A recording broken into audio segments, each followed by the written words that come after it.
Welcome. Good morning. Good morning. Good Saturday morning. Feeling good. Trying to keep high energy. Apparently, you need that for these things. Otherwise, people get bored. Yes. Good morning. Good morning. No long silences. What are we doing here today? What are we doing here? Yeah, All right. Well, sure. I'm Luke. This is my dear friend Ash. Yes. Hello. I'm Ash. How's it going? Where are we today? We're in the Bowers Woodwork shop. Okay. In Redfern. Yep. This is where both of us work. We've got two people waving their hands behind the camera. This is where we do repair work, we do bespoke work, so we make things out of reclaimed materials. And it's where we usually host our repair cafes, which we can't do at the moment. No, we can't. And so they would usually run, I mean, lots of places are doing them, aren't they? Like men's sheds and things. But yeah, we would do it. I think I've only ran one of them, but that was on a Saturday, went for 3 hours. I think we're doing it 11. We were doing 11 to 1 before this happened with the whole COVID outbreak. Yep. Obviously, we can't do it now. So what we're going to do today and start doing is actually have these live streams where we can talk to you guys about sort of our experiences in the repair world with tools, and hopefully kind of sort of share some of the experience with you and help educate you about ways of repair and tools to do that. Yes. But it's the repair cafes are great. People bring in their different bits of furniture that are a bit broken down, not working that well. Lots of chairs, and people of all different levels, and it's fun. It's good. Hopefully, when it starts up again, people keep coming in. And I've found at the moment, I think a lot of people are maybe getting into fixing things. I know a lot of people are riding bikes more at the moment. Yeah, well, you've got a lot more time at home, so you've got these times. We're still getting actually a fair bit of work to repair stuff for people because I think they're at home. They're seeing that bit of furniture they've wanted to repair for ages, and they're thinking, okay, well, now I've got the time to do it, so they're sending it in to us to do it. That costs something, though. Like this is how we make our living, and so sometimes that can be a bit expensive for people to do. So it's important that we give you guys the tools as well to repair things on your own. Yes. What else do we do in the workshop? We teach. What else? We do teach a lot of courses as well. We've got a big sort of education program. We have courses running every night of the week. On the weekend, repair cafes are Saturdays. We have courses on Sundays. We do, what do we do? Introduction to woodwork. We make a toolbox sort of similar to this guy over here. Yes. But that's the one course. So I've been here at the Bower for about 2 years, but I've been in the workshop for about a year. And I've taught the intro to woodworking course a few times. And so that is this box here. But you run through a whole bunch of different techniques, using hand tools, using power tools. And it's a 6-week course, and it's 3 hours each day, as in 1 day a week. And it's heaps of fun. So keep an eye out when they start up again. It's connected with Sydney Community College. There's a little spruik as well. But they have a bunch of courses, like 10 courses or so. And so we do that one. There's another, so that's basic woodworking. And there's intermediate woodworking, which you also teach. You also teach that too. I haven't taught that as yet. We've got a little guy over here. So running out of the camera. That's what we make on that. So it's another step up. Learn a little bit more. Lots of hand tool joinery in that course. Mostly hand tools in that course, isn't it? I think. Yeah. Which is great. Another like a groovy stool that we make, which is a shorter course, is a 2-day course.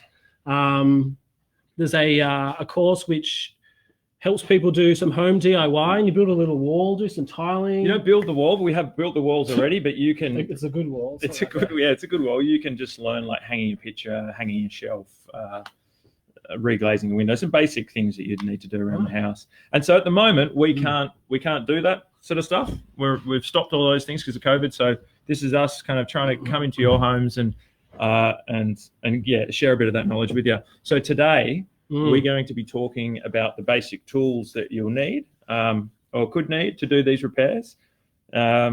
This is by no means all the tools you'll need, or maybe there's some of them you won't need, but this is a kind of a good starting off point for what we think you'll need for doing stuff at home. Yeah. And a good starting point as well, just quickly. Yeah, particularly at the moment. I mean, maybe always, but driving around, there's just so much stuff on the side of the road. And I think how I sort of started was you find groovy stuff and you pick it up, and it gives you a project to sort of move through, and that'll allow you to start using tools. I think it's a good way to have a sort of project in mind. For sure. And chairs are always common. Like I think my sister, even right now at the moment, is fixing some chairs. She might have been painting some chairs. I think she is painting some chairs. That's weird, yes. I think that's a really good point, because people always ask, like, what tool, where do you start? What tool do you start with? And it just depends on what you need, what you're doing. And that's like Ash and I, like Ash said, is that this is how we got into this, is seeing all this stuff on the side of the road, gets discarded. And we see the value in it. All of us here at the Bower see the value in these things that are getting chucked out. And we take a lot of joy in grabbing those things and fixing them up and turning them into something useful and beautiful. And you need some tools to do that. So, without further ado, should we start talking about tools? We've just got them laid out on the table here in front of us. There's a bit of a spread here, but we'll and just work through them. We'll work through them. So, starting off with, we're going to. One other thing before we do that, ask us questions. So this is the this is the first time I've done this. So you probably you don't realise that because of how smooth and good pretty well. The delivery we're giving. Yeah. But it is our first time, so this is all new territory for us. So please send in questions. That's a good. I think that's a great idea. Get them to send in questions. Yeah, do our job for us. And then I think they're going to tell us the questions live, and then we can. It's like we have a virtual conversation, so we don't know anyway. Yeah. Speaking of which, can I just ask? What's your sister's name? Courtney. Yeah, she just commented to say that she is painting chairs. Is she painting chairs? That's so weird. Yeah. So that's how it can work. It works live like that. Okay. That voice you're hearing is Shane. Shane's our guy behind the camera. Bit of a repair guru. So he's going to be helping us with this and all our other sort of online stuff. I'd imagine Shane will be on the camera at some point. I think so. So, other things we're doing on that before we get into tools and remembering all these things now. We're actually making videos. So we're trying to make some like video content to put out there, like little how-tos. I did a chair one recently. We'll be filming some other ones today with Ash and Shane. And these live streams are going to be happening every Saturday. But for us, fortnightly. So the Woodworks will be in 2 weeks. And next week, we're going to be doing a similar thing, but with the electrical department, which is in Bangor. Same thing as the Woodworks workshop here. Except they deal with electrical. And Andre, who's behind the camera now, who might stick his head in or not. Maybe at some time. Yeah, there you go. Maybe at some time. You'll definitely see his head in the future. All right. Yes. We're good, yeah? All right, so tools, man. Tools. So we this is similar to the tool talk that we do in our courses, in the introduction to woodwork in particular. So we're just kind of going to go through the tools, talk about them. And again, one thing we say in that course is just ask questions. So if there's stuff that you haven't seen before, you don't know what they are, what they do, and we don't explain it as thoroughly as you would like. Far away. Do you want to get going? Sure. Tools are fantastic. They are. It's so good. And as I said, I've been running through, doing these courses for the past year or so, and I refer to some of the projects, I guess, that I'm working on and how I might use certain tools. Get going, shall we? Yep. This is a ruler. And so this is a metal ruler. Hooray. And this is one of the first things you need to do on any project is sort of get a measurement or mark out. So if you're cutting something down to size, say you've got a chair and you need to cut down a piece of timber to fit in, you need your measuring and marking stuff. And one of the simplest devices, as Ash pointed out, is this guy. It's a ruler, and it can give you not only a measurement, but it can also give you a nice straight line. Wow. All right. Marking lines is something that you do have to do on your timber as you're working through it. See where you have to cut, where maybe you have to put a nail in, perhaps. Totally. This pencil is very blunt, but I'm sure you've all used a pencil before. It's nice to keep them very sharp. Yep. One thing that I remember learning woodwork long time ago is that the more and more you do it, when you mark things, even the tip of a pencil can have varying degrees of thickness. And so your eye, comes trained to 1 millimeter or 0.5 millimeter. And so keeping things sharp is essential. Yep. Makes it much more refined and accurate. Yes. And if you've got a blunt thing like this, which, is about maybe 1 millimeter wide, if you mark it, you walk away, you come back, and you've got a 1 millimeter wide line there, you cut on one side of it or you cut on the other side of it. It makes a big difference when you're joining timber back together later on. A millimeter gap actually sort of shows out more than you might think. Absolutely. All right. Yes, another one. Tape measure. I'm sure you've all seen these guys. That's pretty straightforward. It's just measuring a distance, but extremely crucial when you need to cut things down. Do you always rely? Here's a little question. Yeah. Do you always rely on that? No, I don't. Yeah, no. Yeah. So on a tape measure, whether you're butting up against something, it'll push it in. Yep. And then if you're tacking that on the end, it'll pull it out. There's a little hook device. Maybe offer it up to the camera so the people at home can. Sure. I just think about that sometimes. And there is a little bit of movement in that. There.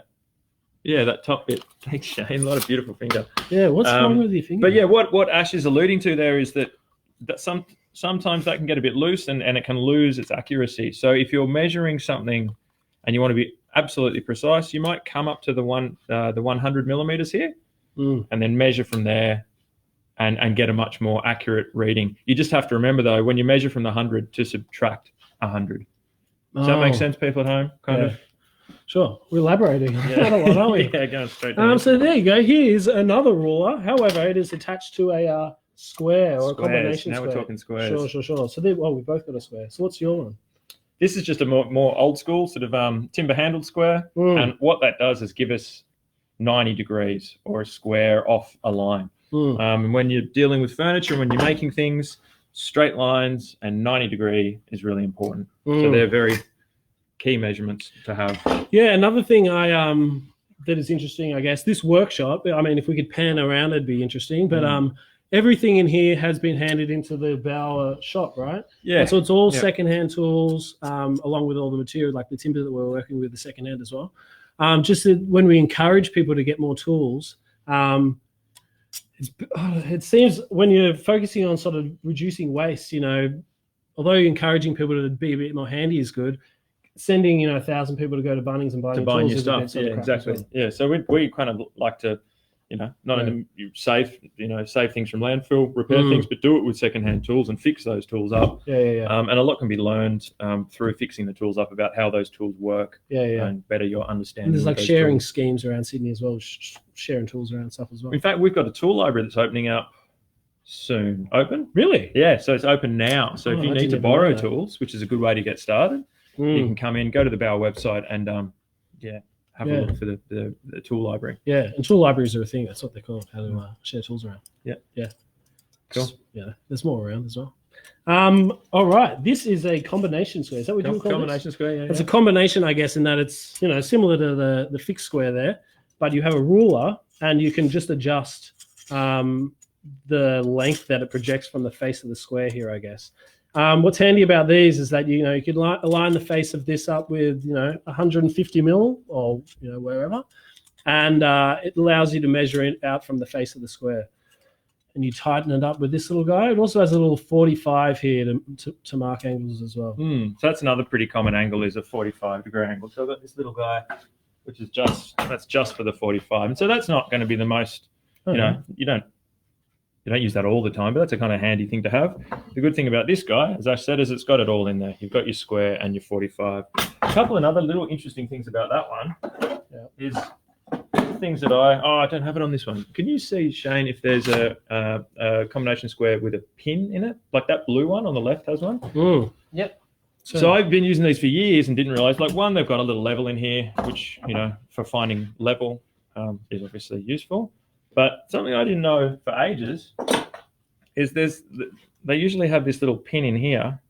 I didn't know this. Which, if you can get it out, because this is used in like a lot of metalworking, and so that pin that you can pull out is to use as a scribe. But you can kind of use that for timber as like a little scribe. And it was hidden from me, so that was like a lovely, interesting discovery. Wow, what a lovely hidden discovery! Yeah, it's just what a day that was. It was fantastic. Which obviously would serve take the role of the pencil. It's sharp point. It engraves the timber, which can be good or can be bad, right? Well, sometimes I found with the engraving that it will dictate exactly where you might do your next cut more than maybe you want to, or you might want that. You might want an initial cut and then it's defined. Yeah, I would say that, like with a marking knife. So you can use, instead of using a pencil to mark things out, you can use a knife. And that will actually give you, like Ash was talking about earlier, the pencil line has a thickness. On a nice sharp knife, that line becomes even thinner, so you can get these really accurate lines. And it can also be the start of a cut. So because that is actually cutting the timber, that begins the cut that you would do afterwards with the saw. But that might be getting a bit deeper into sort of more timber joinery. I don't know. I know. You tell us. Is that too deep? Okay. Tell us. Yeah. So another one here. This is just a scribe. This is another old school tool. This was made by one of the guys that I mentioned, Alan, who loves making tools and helping us improve the workshop. And this guy can be used similarly to a marking knife to scribe, but it's also good for starting a pilot hole. Say if you're drilling a screw or drilling a hole, you can sort of jam that into the timber, and it gives you a nice little hole to put your drill bit into and get started, so that the drill bit doesn't drift around all over the place. Lastly, do you want to? Very good. Oh, tricky one. So this is called a sliding bevel. Is there any more? Sliding bevel? What would you call it? Yeah, sliding bevel. Yeah. So bevel's just another word for angle. And so this here, again, similar to a square, but you can just change this angle like this. So I would have used this in the past if I'm, creating an angle. I was making a table recently. I was getting some maybe a 30-degree angle on it, I think, and took that from the combination. We have another square. Well, the angle on this square. Dad was a maths teacher. Protractor or something. Protractor. Yeah. My dad is a maths teacher, and he would maybe do some Pythagoras. Is that the right one? Yeah. Pythagoras. I think so. Some calculations. 3, 4, 5. And yes, and you can use it to transfer angles and things as well, which is super handy. And the cool thing about this one as well is you don't actually have to know what the angle is. If you've got a chair that has an angle on it, and you need to get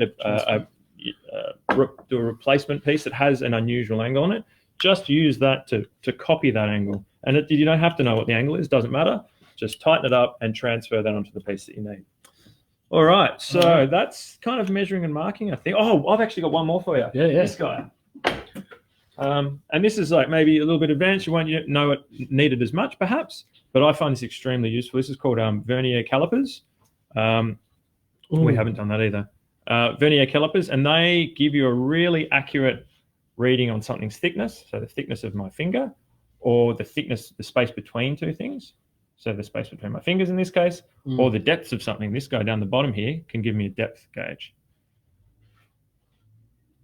Thank you, Shane. Focus point. Oh, yeah. Sure. Very good. Well done. Thanks, man. And this here is a marking gauge. Again, this looks a bit, DIY as a tool, but they're great. And I only have started appreciating these more recently. And so this here is a stick and a block that can be tightened onto the stick. And then there's a nail here, which is kind of sharpened to a point. So it's quite accurate. I think that's in focus. And you use this to adjust. You'll get a ruler. Generally, I would use it like this. And you might check how deep you want to transfer this face parallel along a board. That I might not be describing this very well, but say that's 5 mil or so, and you want to run a line down this timber here. There you go. I got this one. A nicer one, sure. And so put this to a. Okay, I'll do it properly in class. So teach it like this. Again, with that marking gauge, you could actually take it up to the piece that you wanted to transfer as well. So it might not have to be an actual measurement. Okay, useful. So this is at 50 mil, and you'll run this along the face, and so you're transferring this edge sort of parallel in 50 mil. This is an awkward way to use it, but generally you would use these in different ways. A bit tricky to use, I find. And so you could do it like this and pull it towards you, which I find easier. However, you can't actually see when the nail is hitting the board. So I think it's good.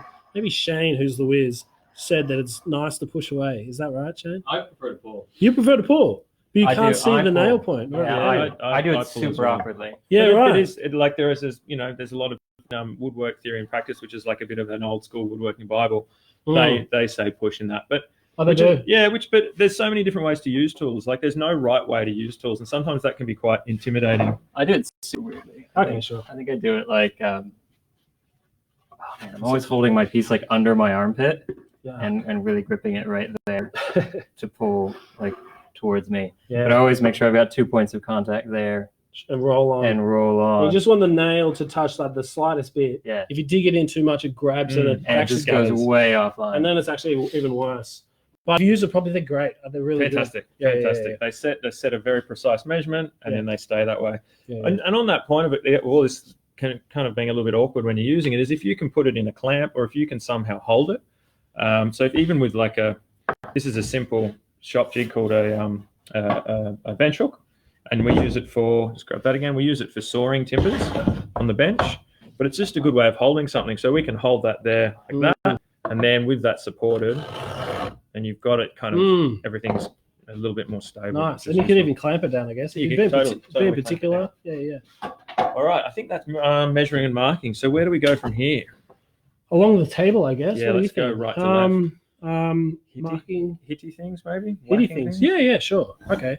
So these are various hitty things. This is probably a common claw hammer that most people would have used, or not, perhaps. Perhaps you haven't. But a lot of builders will use these because they serve the purpose of hitting nails in and removing them. Yeah, and that's pretty much their key purpose is driving nails and removing those nails. More hammers? Yeah, more hammers. There's a ball peen hammer here. So this is just another type of hammer, obviously for driving nails with that, but also on the back edge of that, I think that's more of a metalworking tool, that rounded edge. So we don't use that bit of it that much in this workshop.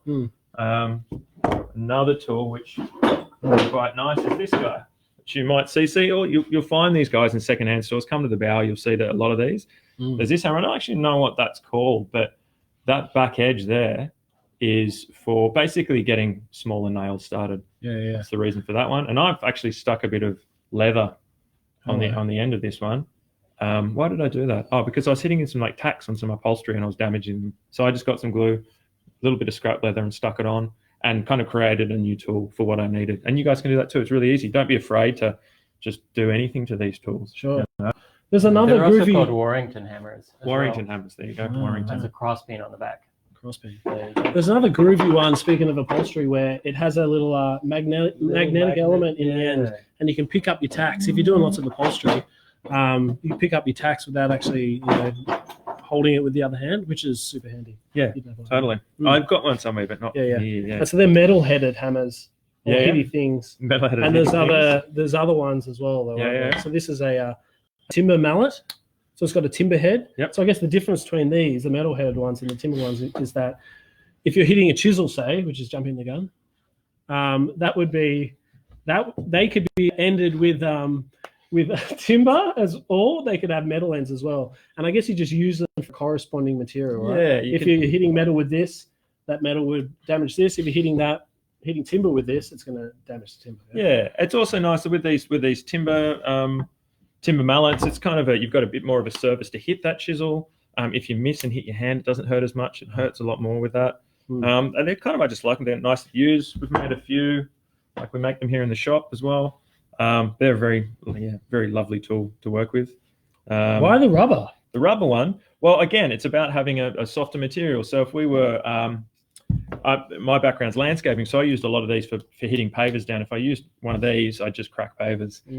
We use it a bit for knocking furniture apart or knocking it joinery together, and so it's going to do less damage to the workpiece that you're working. Yeah, sure. So just be with all that in mind. Just be thoughtful about what hammer you're using for each task. Just think about it.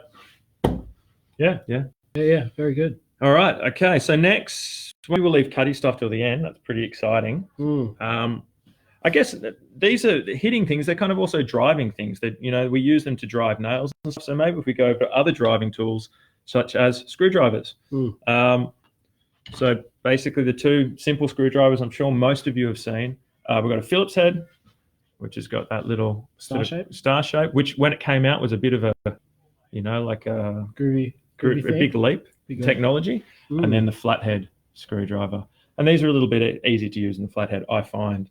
But you'll get a whole different range of different screws coming out now, particularly in electrical components, which I'm sure they'll probably talk about next week, is companies are creating new types of screw heads and don't make them available to the wider public, so you can't get into electrical goods to fix them. So there's a huge variety out there. So if you see a weird screw head, most of the time you'll be able to go to a hardware store and find that the bit. But another common one would be the Allen keys. Allen keys, you'll probably know these from putting together beds of some particular company. Slapping chipboard furniture together that's not going to last. That's good for that. But also sometimes when you do use that crap furniture, sorry for my bit rude. A lot of times it comes loose. We get a lot of stuff coming into the bower that all it needs is to get a set of Allen keys and to tighten up the screws. So a lot of the joinery is tightened with screws. just get some Allen keys, tighten that up, and then it's fixed. It's as simple as that. So many times we get stuff in that there's actually nothing really wrong, or if there is, it's a very small thing that's wrong with it and can be fixed easily. And so a lot of newer furniture is put together with these guys. I'll watch my language. Just get really heated about that stuff. And then the mechanical version, these guys. So these are two tools, very similar, but also but slightly different. Slightly different. So, same but different. Ash, what have you got there, mate? This is like the one, I guess, that everyone would get first. Would you say? Yeah. And so you had to get one. And I had this first. And this would you just call a usual drill, I guess. Yeah, cordless drill. Cordless drill. You could use this to drill holes and things with a drill bit. And you could also use it with a different form of drill bit, which would have a corresponding sort of star shape or flat shape that you could actually put the screws in. But that job is much better served with this thing, which is the driver. This could probably do both, but it is quite handy having both of these things. So this drill, it has a chuck in the end. So if you can see this little bit coming in and out, it's chuck. It's coming in and out all the way. And so that'll grab onto your drill bits, and you can hold this. And your old, would you ever do it this way? I see some people doing it. Yeah, when I would do that is I would never finish the tightening with the motor. I'd always finish it with your hand. Oh, you would, yeah. Because I've had one of my power drills, the chuck jammed because of that. Because you tighten it with the motor, and it gets jammed. It can damage the chuck. So I always use it to open and close the chuck quickly. Yeah. But then those last bits, finish it by tightening it with your hand. The other thing as a safety note to that is that with the ones you plug into the wall, they're so powerful that if you try and do it with the hand, you'll tear up and burn the inside of your hand. Yeah, and that's the same with this. Yeah. Another thing, actually, while we're on that with the safety note, is if you're tightening a drill bit into that. So, just that one, I think we can do that. It's safe, isn't it? So opening and closing that. Just be careful, like different drill bits. Obviously, there's a sharp cutting head at the end here. Don't hold that. Maybe not holding down here, so when it grabs, you cut your finger. So just be careful with that. But I guess this also it has different speeds or what would you say, power? Or? That's a torque setting. So and torque is just the rotational speed power. So you can basically turn it up, give it more power or less power. Generally, when you're drilling holes into things, we have it on full power. Full power, more power, all the way, full bore. And then 1 and 2 is the same again, just steps it up. Gears. So they're the gears to the So it's like first gear and second gear. So first gear is slower but has more power, and second gear is faster but doesn't have quite as much power. But it's just like in a car, your 2 gears. Yeah, there you go. Very good. Yeah. However, so that's the cordless drill, and that's primarily for drilling holes into things. Now this guy is called an impact driver, and it's for driving screws into those holes that you provide. It doesn't have all the bells and whistles that this guy has. Its chuck is slightly different. It's got like a sleeve chuck, so I can pull the sleeve on that up, and I can take the bit out, and that's a Phillips head bit, and you'll see it's got a sort of a certain type of profile on the end, and that's made to go into these impact drivers. If it doesn't have that, it won't hold it. It won't hold it. It'll just fall out. So that kind of just grabs it. You've got a forwards and backwards, which you do have on this as well. So there's an arrow pointing back there. When you press that in, that's in reverse. An arrow pointing forward there. When you press that in, that's forwards. And a nothing setting in the middle. And a nothing, like a setting, so it doesn't turn on in your toolbox. And the pressure sensitive trigger, which is important. That's very important though, isn't it? For this tool it is, You want to have a lot of pressure on the screw that you're using and just go nice and slow. But I think that would probably be for another video, or if we've got time at the end, we can demonstrate all that. If you're using these, I think you say quickly, you just ease it on. If you're pressing too much, it'll jump out of your screw. Let's get a screw then. And Are these noisy? Too noisy? And another thing as well, when you're using these guys, always use PPE. So always put your ear protection, your eye protection on, which we should do if we're going to do it. Here's a screw. Is that... That's good. So what the most common mistake people make with these is when they start using it, I'll just get it started in here. They will go full speed, with not enough pressure down onto the screw. I don't know if you guys can see this, but it just burrs around like that. It's like a woodwork teacher's like worst noise in the world. Can't stand it. But what these guys, if you make sure the Phillips head's in, have good downward pressure, and then just slowly on the trigger, that will drive the screw in much better. And that noise that you heard, which sounds very similar to the workers' like most hated noise, is what makes this tool cool, and that's the impact driver function. So what happens is when this tool, when it's driving a screw and it meets resistance, so the screw gets hard, it's harder for the screw to go into the wood, the impact driver function will, and it's kind of like a rotational hammer. For whatever reason, it makes driving these screws much easier. And it takes out, if you're using this, particularly with a like a big screw, you'll find that these sort of twist themselves around. Yeah, and you can damage your wrist for sure. And just on another point about these guys, this one doesn't, but a lot of them have a hammer function, which is extremely useful. And so that actually, it keeps spinning, the drill keeps spinning, but it also introduces a hammering function that you use to drill into masonry and into bricks. Now for that, you also need a certain type of bit, which I had floating around here. Do those drills have names when it has them all combined? Combination drill. A hammer drill. I think you just call it a hammer drill. Yeah. You can also just leave it on that setting. You could, you can just spin it. You can. It's just a lot slower. But so with that's a masonry bit there. So with a timber bit, you've got two little cutting edges on the tips, and they're like little chisels, and they sort of scrape the timber from the top of the hole, and all the material comes down these channels. With a masonry bit, you've just got like a hardened tungsten tip or hardened metal on the tip, and it basically, as it's going in, just pulverizes the material. Pulverizes. Wow. Exciting stuff. Yeah, but it's really simple, like it's, don't be intimidated. There's no questions. Have you got a question in there? Not yet. No.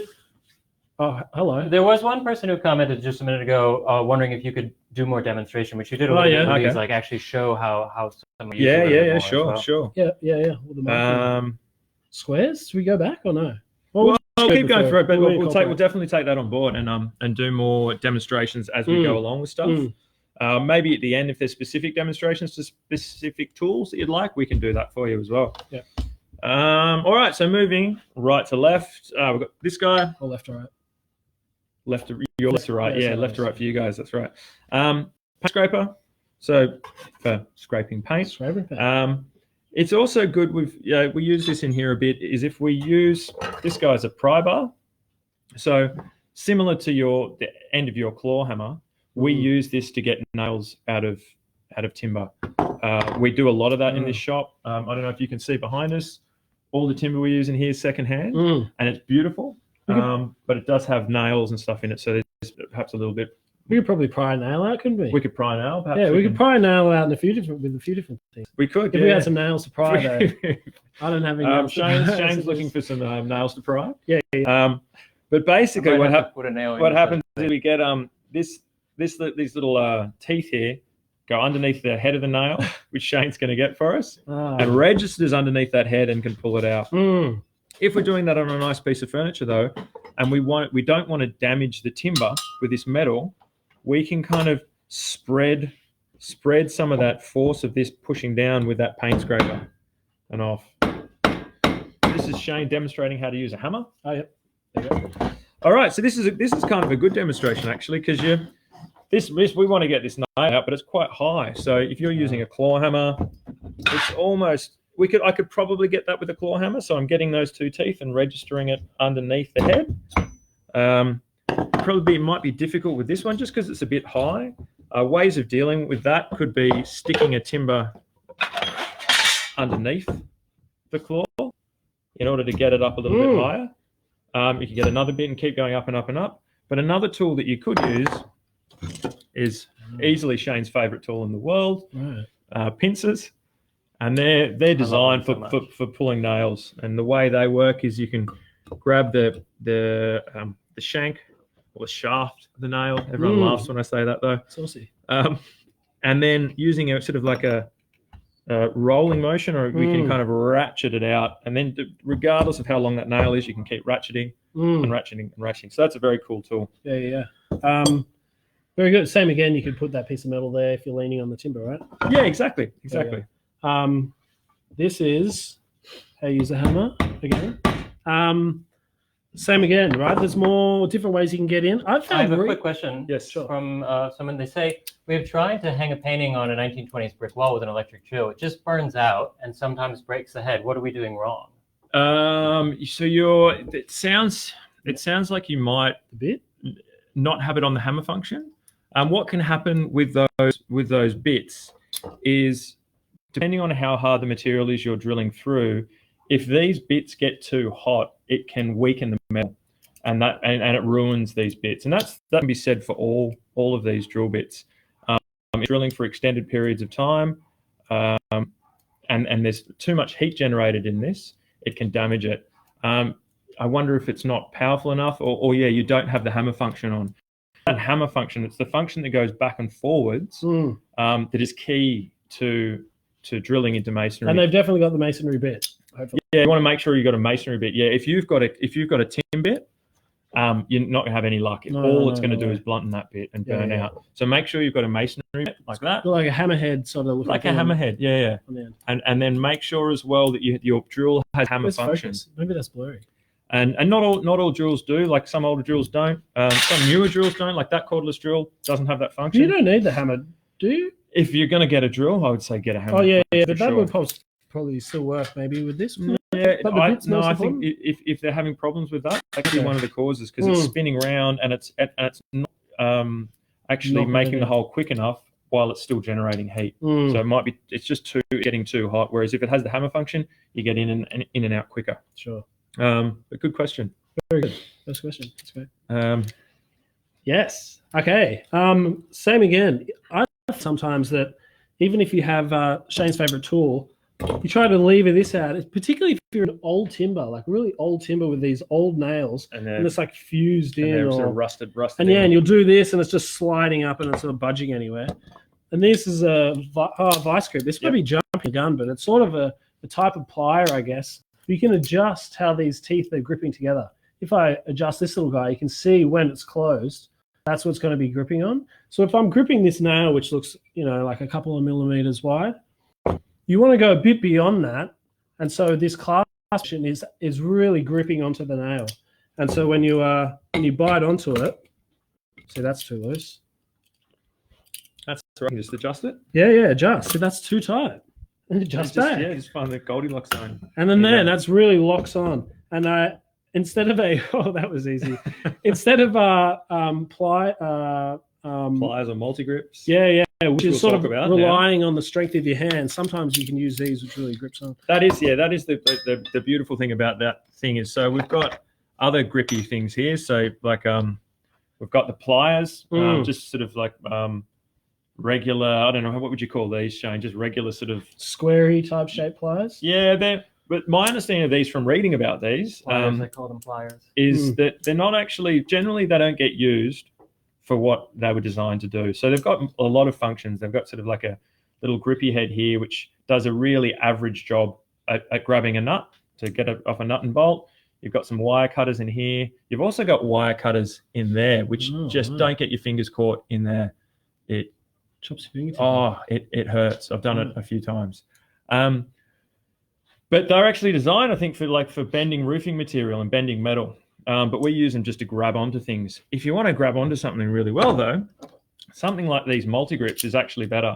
They have an adjustable head, and they give you a sort of a better, depending on the size of the thing you want to grab, it just does a much better job.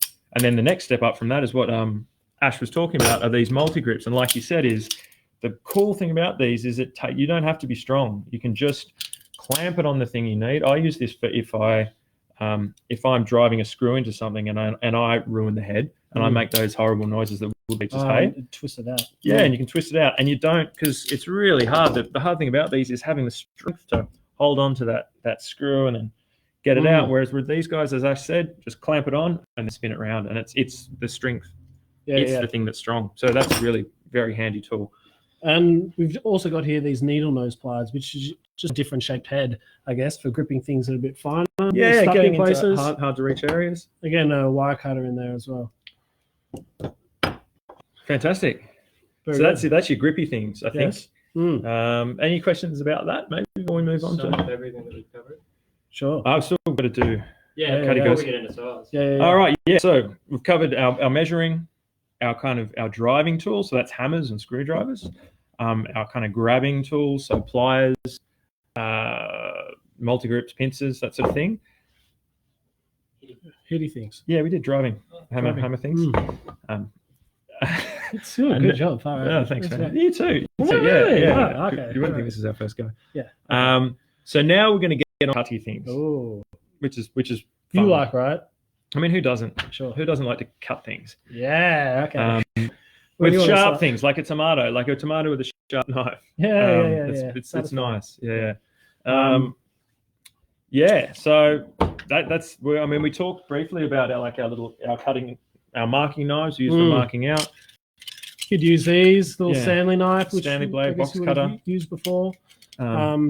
Fantastic for opening boxes and sharpening pencils. Sure. Yeah. Sharpening pencils. I know. I'm always a bit. Maybe you just get the final tip at the end. Is that more for your like calipers, pencils and stuff. Yeah, so I struggle sort of getting the sharp point. But I know that's. But it's a good way to start working with timber. Sure. Sharpen your pencil. Nice. It's like it's a gateway drug to spoon carving. Yeah. So I got started. Don't get him started.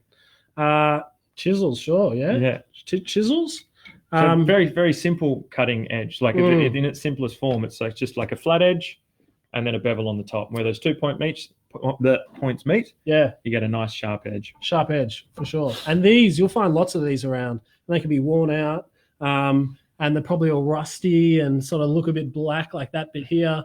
But as long as they're not super rusty, I think they're sort of salvageable.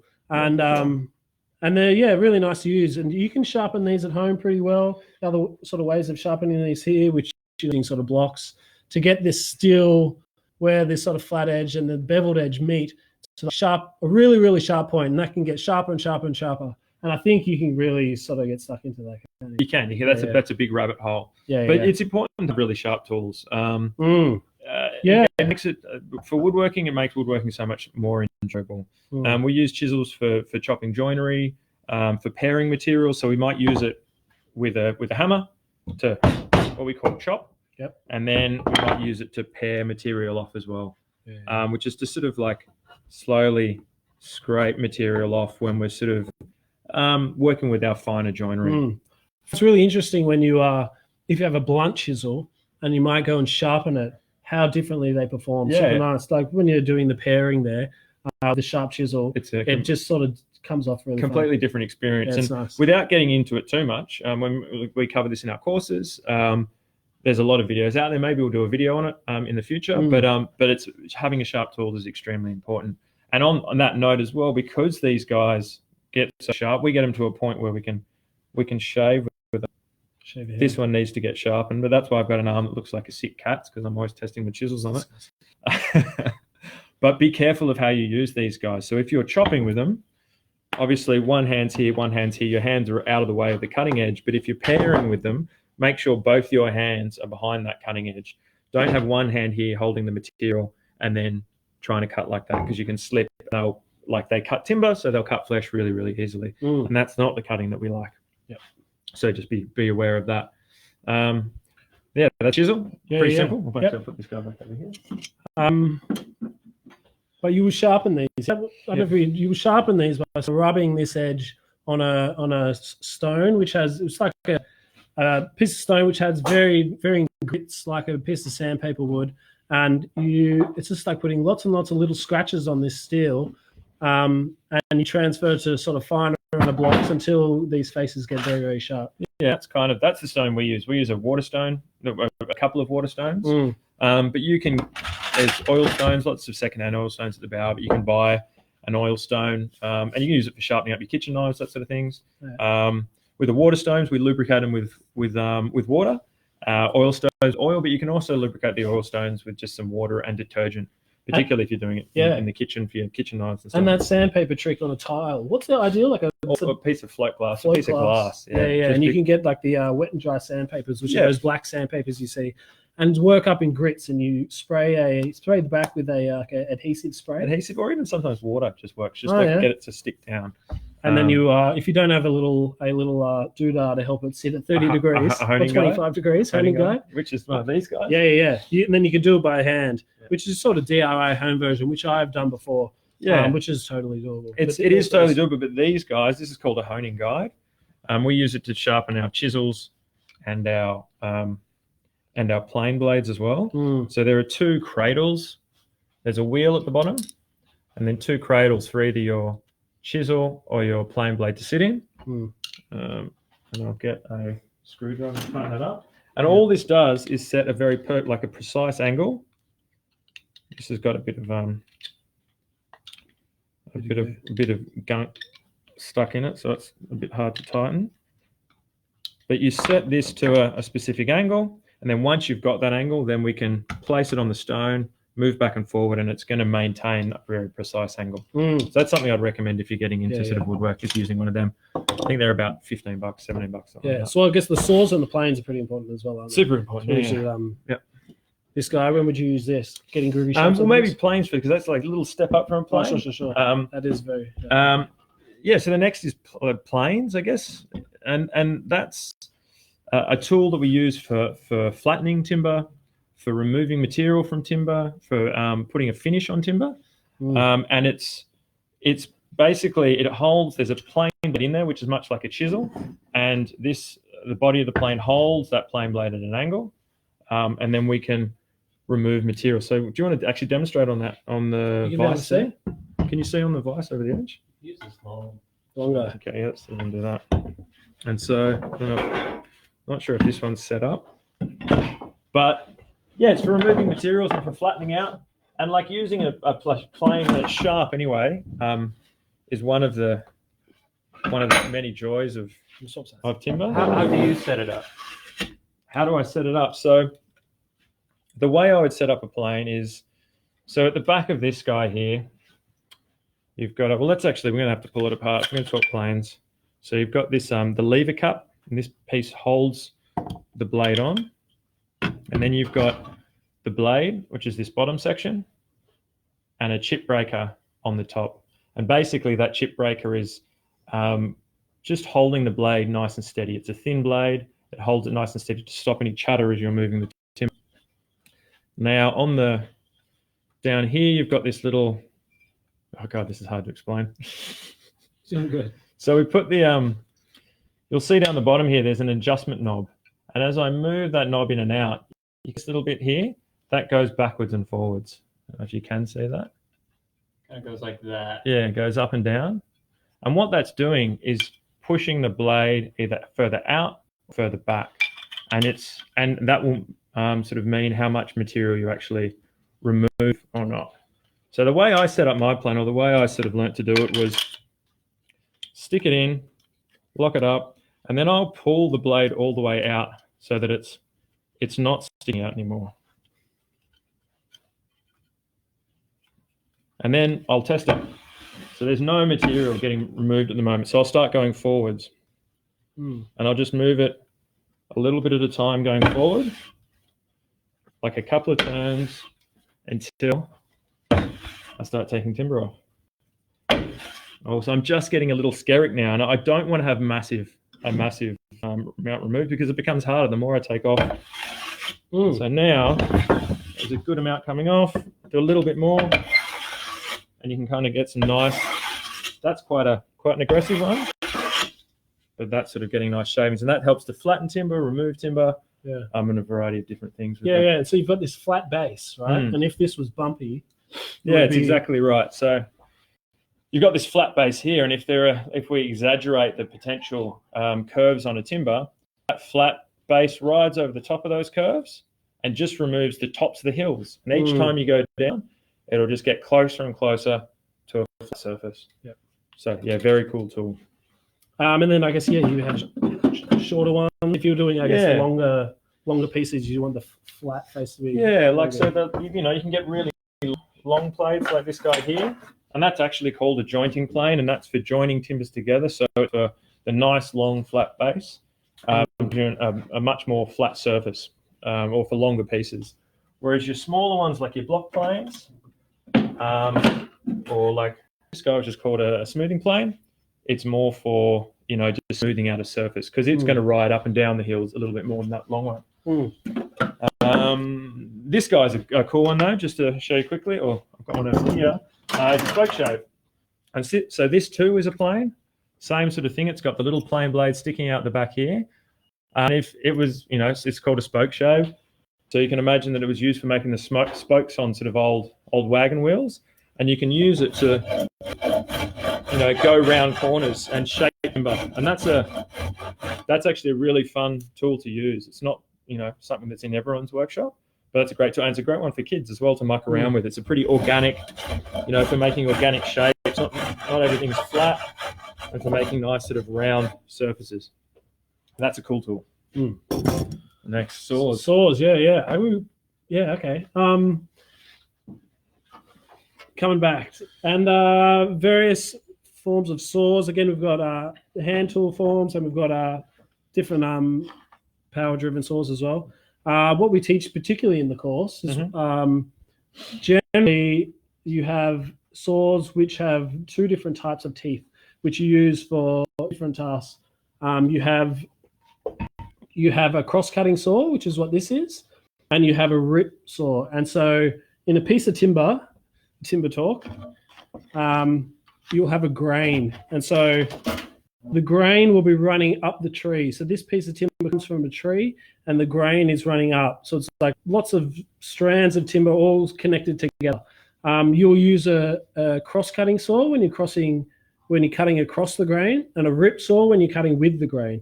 And their teeth are shaped just slightly different for those two different types of jobs. Being that a cross-cutting saw is cutting across the grain, the teeth are a lot more like little knives. And so the face of these little teeth, is that a cross-cut saw? Yeah, totally. Yeah. These little teeth are like this, and then each alternating tooth has like a knife blade, which is running down the tooth like this. And then they alternate. You could think of it almost like a chisel up on the edge. Yeah. And it's slicing through the timber. And then also the teeth are slightly angled out a little bit beyond the base of the saw. So when you're cutting, they just leave the slightest additional width from the blade of that saw, so it'll continue to slide through without grabbing. Yeah. Curve? Yeah. So Curve. the teeth are set out. So that's called the set of the saw. And they're set out wider than the body, so that when they cut into the timber, the channel that they leave, which is called the kerf, is bigger than the body, and that means the saw can glide through. And sawing should be a very easy action. Yeah, which is probably to touch on just very quickly, while we've still got a bit of time. The use of these is what people struggle with quite a bit in the courses. You'll hold it like this in a pistol grip, which serves some purpose I'm not quite aware of. It's control. It's a lot. You can get a lot more control holding it. The difference between sort of holding a saw just flat like that, if you think about how floppy it is, and you put your finger there, and you've got a lot more control with that. Some people say that pointing gives you some kind of like directional assistance or something, but personally, I think it's just control. It's just holding it out there. Same with when you're using your planes, you do a similar thing. Yeah, and if you're cutting, you can even. You'd always brace yourself on the piece of timber, and I start with just my thumb out. Well, let me move some stuff. So this is a perfect time to use that bench hook that we talked about a bit earlier. So I can lean on that, hold the timber. I cut a little bit differently than Luke, I think. But I start by keeping my thumb there, and you'll align it with a line that you've already previously drawn. And you'll start with a bit of a light push, which is sometimes hard. And a lot of people will start with a back pull, which apparently you're not meant to do. Anyway, you cut, and I continue to cut with my thumb out, and I guide it the whole way. I know for Luke, once he gets started, you start and you push with 2 hands. Yeah. Well, when we teach in our courses, we might have something clamped down, and that gives you the ability to use 2 hands, which gives you a little bit more control. But with this bench hook, you might like clamp it down with something like this, like a G clamp. But with the bench hook, you don't need to do that. So that's the beauty of this thing, is you can have one hand there just holding it.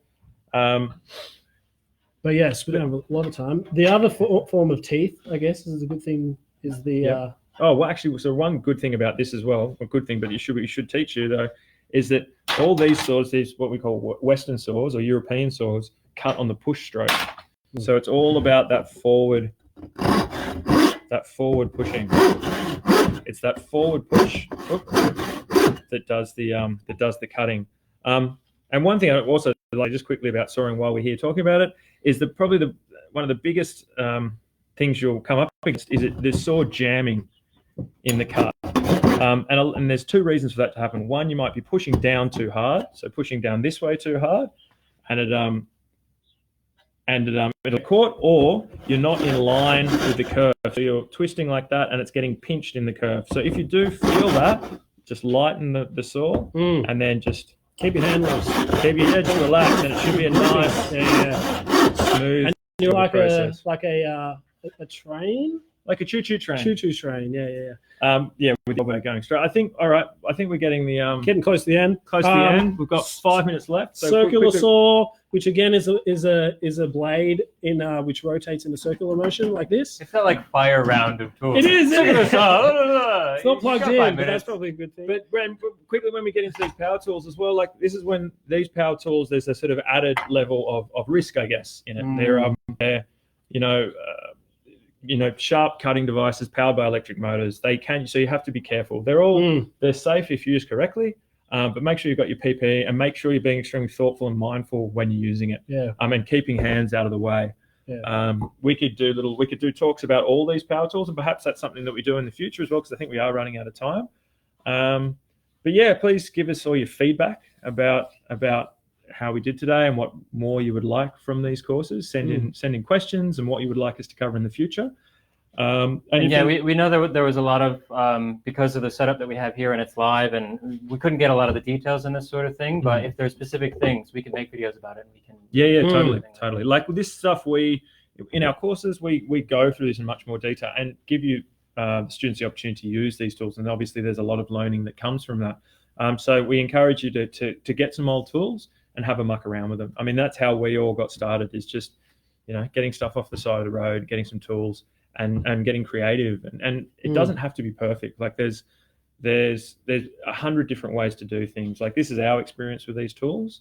There's 1,000 different ways to use it. There's 1,000 different ways to make things. But if you just get out there and start doing it, you'll learn how and just be safe. Be safe. Be safe. And enjoy yourself. Be safe, be healthy. Hang out by yourself. Yeah.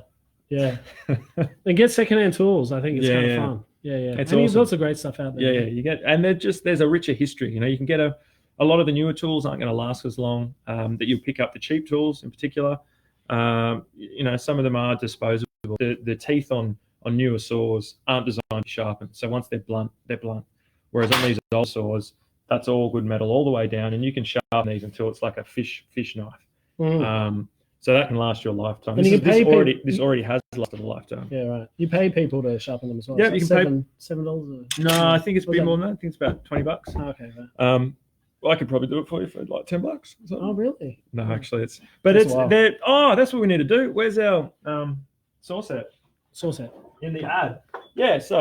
Oh wow! What's this? That's this. So this tool is a rad old tool, and it's actually designed for putting that set on the saw that we talked about. So it just bends the teeth over as you need to. Cool. So we're just getting some little prompts from behind the camera. So the next session we have as part of this sort of new online stuff that we're doing is like a one-on-one consultation sort of program. So if you'd like to talk to us about a specific repair job that you have, you can book in a 15-minute session with us, which will go on directly after this session now, and we can talk to you about that project and give you some pointers on how you do that. And how do you go about doing that? Just get onto the website. Yeah, you can on our website. You can book that service on the one-on-one consultation page. Yep. And then you book into a 15-minute slot. We'll get you a Zoom link, and then it'll be a Zoom kind of consultation. Yeah. So if there's something that you just don't know how to get started on something, by all means, just get in contact with us. We'd love to help you with that sort of stuff. That's kind of what we're trying to do here, is encourage you guys to repair things and give you the confidence.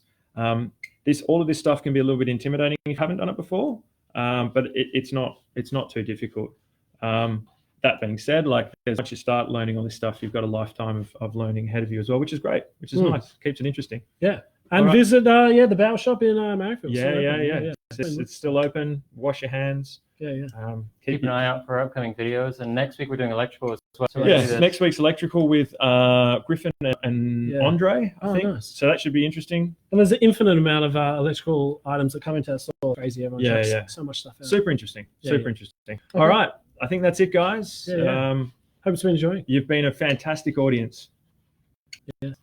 Any final statements? I've enjoyed myself. Yeah, we've had fun. Yeah. I had fun. Stay safe. Peace out. Stay safe. That's a good closer. That flew. Oh, hello. Hey, we're still going. Are we still going? There's a 20-minute. Right. So 20-second lag. Yeah, sure. Hey. So we're still talking though? Or? No, because we're.